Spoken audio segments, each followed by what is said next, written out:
On my way home from town, and I stumbled upon this whole field of these.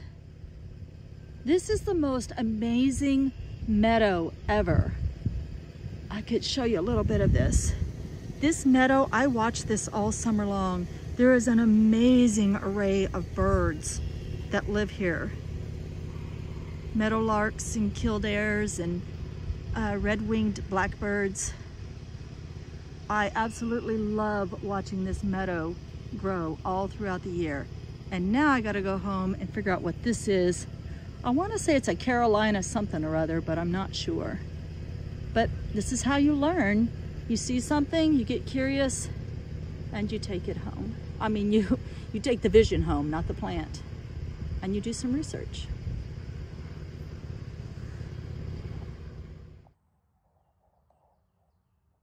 Now I'm a little bit closer to home in my own driveway, and this is growing everywhere. My friend and neighbor told me this is wild mustard. So I'm about to go look it up. Isn't that beautiful? Wow. This grows everywhere right now. Let's go see if it has any medicinal properties. And what it's good for, besides the pollinators. That's a cocklebur, stickerweed.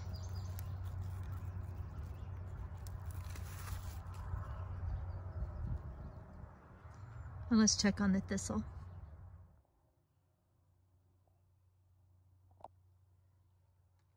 Mama Mullen is doing fantastic.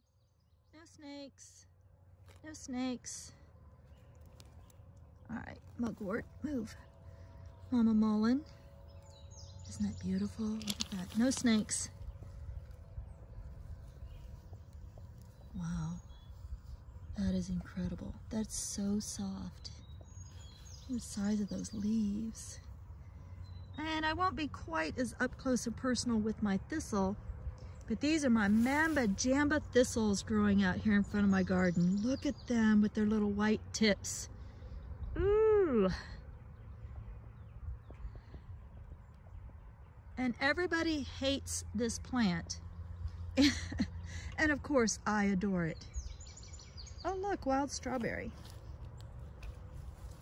No snakes, no snakes. That's my snake warding off voice. Because if they hear me, they'll move. Oh yeah, I'd say wild strawberry. Now, I didn't know that there are like 280 varieties of thistle. That's a lot of thistles. So I want to find out which one this is. So now we've got 3 plants to ID. Let's go do it.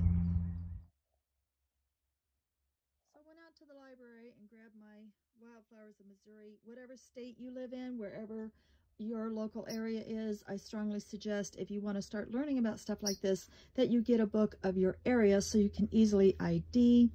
So although this is a member of the mustard family, you can see where even a local can be mistaken, and he mistakenly referred to this as wild mustard. It's not. Wild mustard blooms much later in the season and is not this deep yellow. This is actually yellow rocket. It's also called wintercress, but it is a member of the mustard family.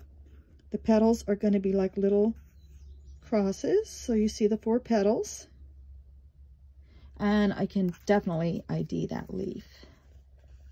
That is dead on. It says once that the plants bloom, which are started in late April, early May, that the cress itself becomes too bitter to consume. There was some stuff in there about toxicity to pets, so definitely do your research. Overconsumption of this wintercress can lead to kidney problems, but the blooms are an excellent poultice for wound treatment. So just make sure you're IDing the right plant. All right, let's move on and ID something else.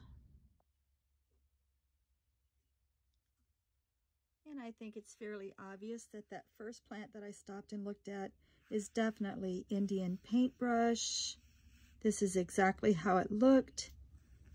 There are 2 types of Indian paintbrush, varieties of it growing in Missouri, and both are of conservation concern, which means they're not seeing it. One type is only found in a very remote area of counties in Missouri, and it is a member of the figwort family, much like a snapdragon. So if you see this plant, please don't dig it up. It's of conservation concern. Good to know.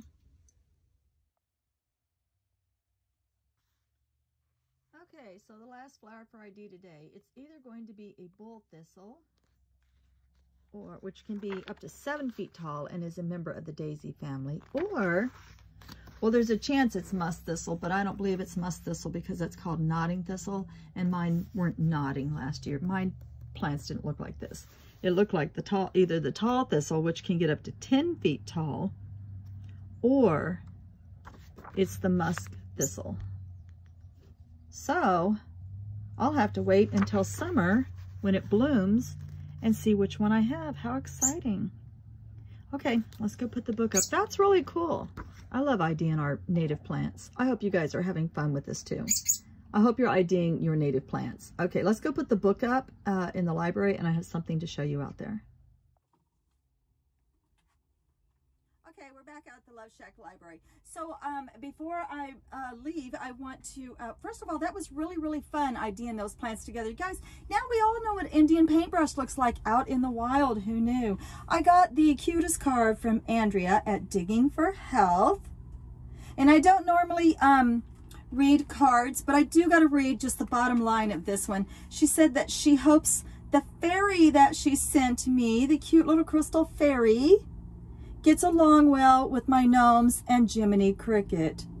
Isn't that so cute? I've already posted her in my crystal group on Facebook. She says Indonesian pink moss agate. So she's going to go here on the little table, and then I'm going to put her stickers on the wall. So let me turn off the phone, turn you around, and you can watch. So far, only my family has given me stuff for the Love Shack.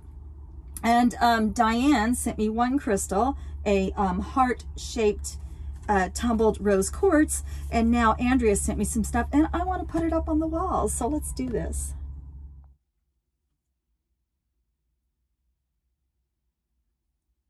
It's so cute. That's like what the beginning of her videos looks like, her intro. Again, that's Digging for Health. She is on YouTube. Oh, super cute. Super cute. And what should we do it right next to it? Let's keep it evened out.